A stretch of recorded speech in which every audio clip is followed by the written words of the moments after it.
E aí, senhores, tudo bem? Beleza? Vamos dar continuidade, então, na nossa apostila. Na última aula eu falei para vocês sobre locomoção, as estruturas que participam da locomoção, né? Falei da estrutura óssea, dos músculos estriado, músculo liso, tendões, ligamentos, tá? Agora a gente vai começar, a gente vai entrar na parte de digestão, sistema digestório. E antes de começar, de fato, o sistema digestório humano, a gente precisa ver, entender o que é digestão, né? Por que ela acontece. Precisa entender quais são os principais nutrientes e quais as suas funções. Então é isso que a gente vai falar nessa aula. Na próxima a gente começa com o sistema digestório de fato, tá?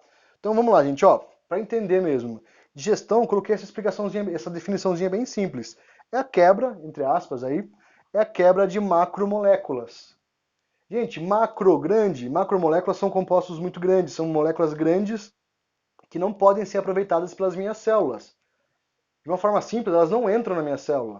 Então eu preciso quebrar elas. Digestão é isso, eu vou quebrar essas moléculas em pedaços menores até que elas possam ser moléculas aproveitáveis. A gente costuma usar digestão em outros sentidos aí no nosso dia a dia. É comum ouvir dizer a pessoa falar assim: "Ah, li um livro muito denso, muito complicado essa semana. Estou digerindo ele até agora. Vi um filme muito complicado também, com muita informação. Estou digerindo ele até agora. Nossa, aconteceu uma coisa comigo que eu estou irritado e estou digerindo isso até agora." Pode ser usado nesse sentido, gente. Digestão é eu vou pegando aos poucos, tá? Eu vou quebrando e pegando aos poucos. Isso é digestão. Então eu tenho aqui essa quebra de macromoléculas e eu vou absorvendo as moléculas ah, que possam ser utilizadas pela minha célula, tá? Bom, como ocorre essa quebra? Gente, ocorre por reações químicas. Então, a química é a base da vida aí. Então, o que vai acontecer? Essas reações de quebra, essas reações da digestão ocorrem por hidrólise. Então, deixa eu marcar aqui. Ó, hidrólise, que é uma reação de quebra promovida pela água. Basicamente é isso, tá? Ocorre então por hidrólise, então precisa estar em meio aquoso para que isso funcione. E também, gente, isso aqui vai ser um detalhe importante. Normalmente essas reações são catalisadas por enzimas. Então, primeiro, enzimas são proteínas específicas que elas catalisam reações. Elas aumentam a velocidade da reação, fazem com que as reações aconteçam mais rápidas. Cada enzima é específica para um tipo de reação química, certo? Isso é um ponto. Beleza. Essas enzimas vão ser muito importantes quando a gente entrar na parte de sistema digestório mesmo. Que a gente vai ver que tem diversas enzimas e aí elas atuam em diversos tipos de nutrientes. E se eu tenho problemas na produção dessas enzimas, eu posso ter problemas digestivos também, ok? Inclusive tendo aí deficiência de alguns nutrientes, certo? Então, isso aqui é a parte inicial, o conceito de digestão, certo? Vamos só para essa partezinha aqui, para finalizar, a gente falar dos tipos de digestão. Vou passar para cá e sair um pouquinho da câmera. Gente, tipos de digestão. Temos digestão extracelular e digestão intracelular. Pelo nome já dá para saber, né? Extra, intra. É intra, principalmente intra, dentro, tá? Então aqui, ó, a gente pode descrever o seguinte: digestão extracelular ocorre em cavidades corporais, fora da célula, né? E a digestão intracelular, aqui, ó, ocorre no interior da célula, tá? Gente, nós, por exemplo, nós temos digestão extra e intra. Quando eu como um pedaço de pão, o pão inteiro não entra numa célula minha. Isso é óbvio para vocês. Eu preciso dos nutrientes que estão no pão. O que eu faço? Eu vou digerir o pão, eu vou quebrar o pão, tá? Ali vai ter uma série de ações, uma série de reações químicas. Então, ó, essa quebra do pão que ocorre em cavidades do meu corpo é um tipo de digestão extracelular. Então, depois que eu faço essa digestão, eu vou começar a absorver os nutrientes que estavam no pão. E ainda existem nutrientes que estavam no pão que eram macromoléculas ainda. Eu preciso quebrar ainda mais essas macromoléculas. E aí depois, então, quando eu vou fazendo essas quebras, esse processo de digestão, dentro da célula eu posso continuar essa quebra, então eu vou ter o que a gente chama de digestão intracelular, certo? Então, um exemplo aqui da digestão extracelular é o pão sendo digerido.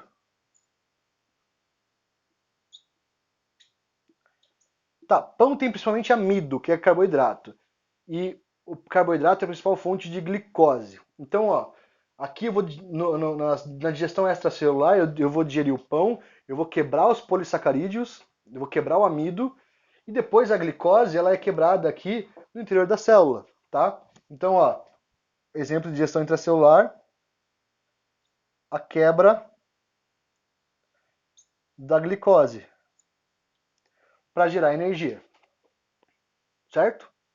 Então, basicamente, esses dois tipos. Ainda temos lá também a digestão extracorpórea, que é o grande exemplo que a gente usa é o das aranhas, da maioria das aranhas, que elas vão enrolar presa num casulinho lá, né? E vão injetar uma solução que é o que preenche, que é o que forma o suco digestivo dessas aranhas. E a digestão acontece fora do corpo da aranha. A digestão do bichinho, da presa dela, vai ocorrer ali naquele casulinho que ela fez, e depois ela só suga o que sobrou dos nutrientes da sua presa, tá? Mas pra gente, o principal mesmo vai ser digestão extracelular e digestão intracelular. Certo? Bom, vamos aqui então para a parte dos principais grupos de nutrientes, né? Gente, a gente vai ter aqui cinco principais tipos de nutrientes, mas eu agrupei em 4 grupos. Então a gente vai ter carboidratos, proteínas, lipídios, vitaminas e sais minerais, certo? Gente, todos eles são bem complexos, todos têm mais de uma função. Mas para ficar fácil, a gente costuma, uh, a gente costuma colocar a principal função de cada um. Então vamos colocar aqui. Quando eu falo de carboidrato, gente, a principal função que deve vir à cabeça de vocês é fonte energética. Então, os carboidratos são uma ótima fonte de energia. É só você pensar. Se você vai fazer um exercício físico vigoroso, você tem o costume de fazer bastante exercício físico, se você for um nutricionista, por exemplo, um médico, ele vai indicar que você faça a ingestão de carboidratos, porque é uma fonte de energia, tá? Mas entre outras coisas, tem também tem aqui armazenamento, vou pôr aqui, ó, armazenamento. Mas a principal função do carboidrato é ser fonte rápida, fonte imediata de energia, tá? Depois eu volto nos carboidratos para falar mais detalhes. Vamos passar um por um. Proteínas tem também diversas funções. Principal, aqui ó, vamos por as principais. Estrutural, ou melhor, estruturais. Proteínas estruturais, ou seja, elas fazem parte da estrutura do meu corpo, elas vão constituir coisas no meu corpo, tá? Também elas podem ser aqui a ação enzimática.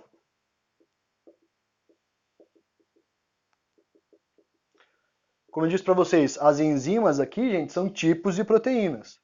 Tem mais, pode fornecer energia? Pode também. Só que a gente acaba não vendo isso no ensino básico. Por sorte, porque isso aí tem bastante informação, tá? Lipídio, gente, gordura. Qual a função? Energia? Também. Então vamos por aqui, ó. Fonte energética. Armazenamento também.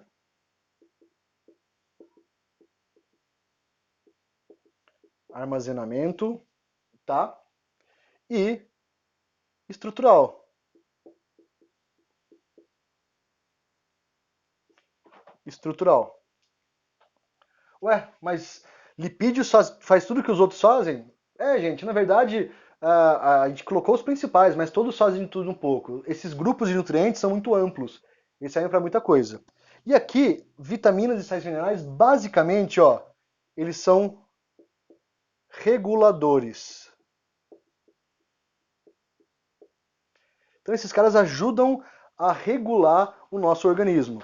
Eles ajudam a regular o nosso metabolismo, tá? Então, de novo, ó, carboidratos, principalmente fonte energética, proteínas, principalmente tem a função estrutural no nosso corpo, além de ter essa ação enzimática. Os lipídios tem também fonte energética, tem também essa função de armazenamento e tem também essa função estrutural. Por exemplo, aqui, as células do nosso corpo. Todo dia eu estou produzindo células novas. E para produzir células novas, eu tenho que produzir membranas, eu tenho que produzir a membrana plasmática. E um dos constituintes da membrana plasmática são tipos de lipídios. Tá? Então, para vocês perceberem a complexidade disso, eu preciso sempre fazer a ingestão desses compostos. Certo? Vamos aprofundar mais um pouquinho aqui. Gente, quando eu falo de carboidrato como fonte energética, eu tenho que pensar principalmente aqui, ó, em glicose. Glicose, tá? Glicose é um tipo de carboidrato. Então, glicose é um tipo de carboidrato, que a gente chama lá de monossacarídeo. Quando eu for entrar em detalhes no sistema digestório mesmo, eu falo de novo dessas classificações. Na próxima aula eu já vou falar, tá?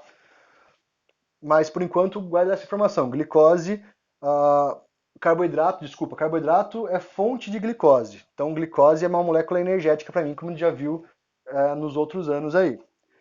Armazenamento, quando eu falo de armazenamento, é forma de guardar, estocar carboidratos, estocar nutrientes. Então aqui principalmente, ó, vou fazer uma seta maior. Vamos ter amido, vou sair um pouquinho da câmera, e glicogênio.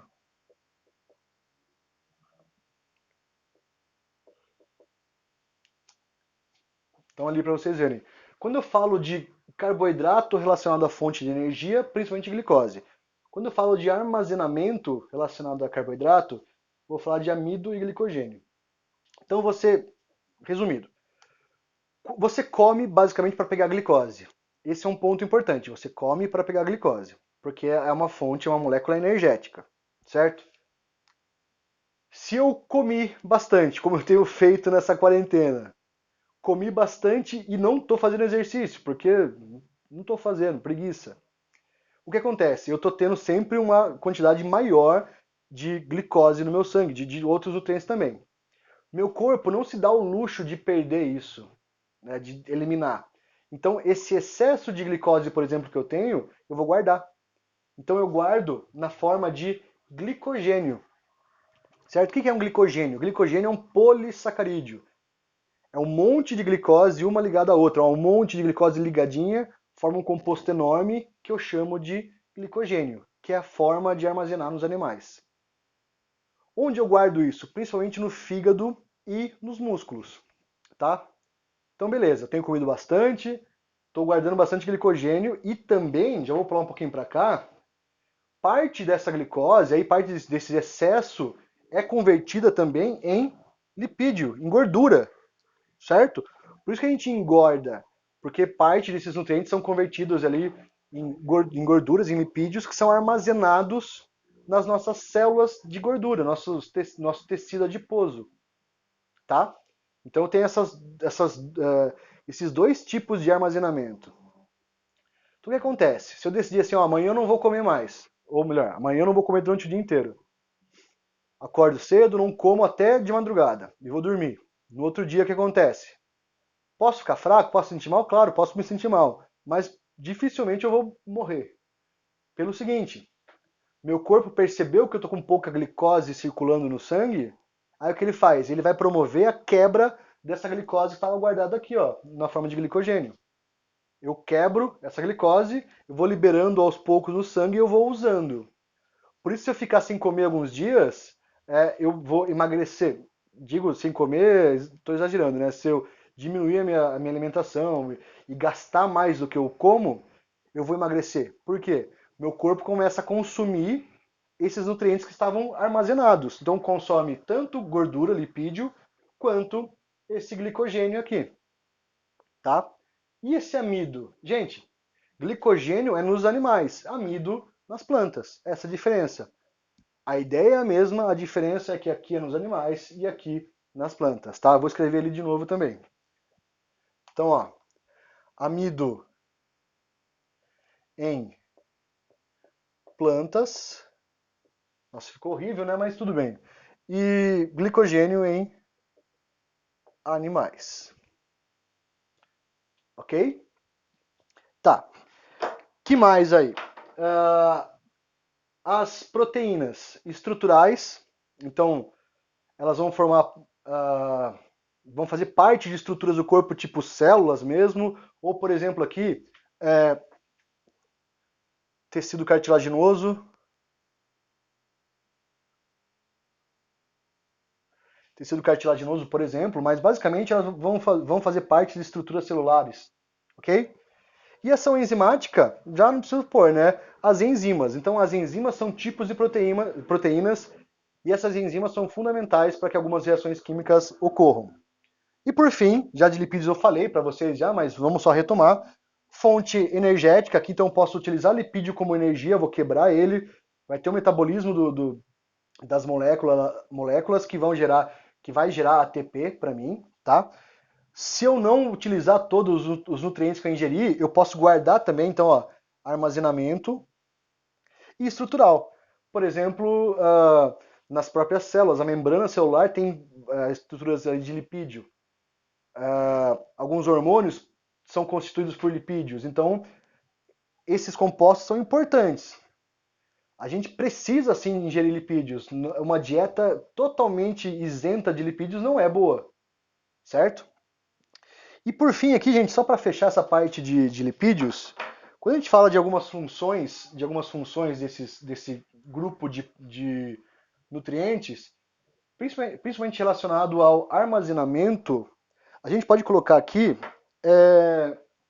a parte da importância das gorduras no nosso corpo. Então, ó, qual que é a importância da gordura? Principalmente isolamento térmico, ó, isolamento térmico e proteção contra choques mecânicos. Contra choques mecânicos. Tá, mas o que é isso? Gente, choque mecânico é pancada, certo? Quanto mais gordura eu tenho no corpo, mais, entre aspas, protegido eu tô. Vamos explicar melhor. Se eu receber uma pancada no braço, essa pancada pode fraturar meu braço, né? Se eu tiver uma camada de gordura, esse impacto é menor. Então eu tenho ali uma proteção. E o mais importante aqui de todos mesmo é com relação ao isolamento térmico, gente. Certo? Que é o seguinte, ó. Deixa eu até destacar isso aqui.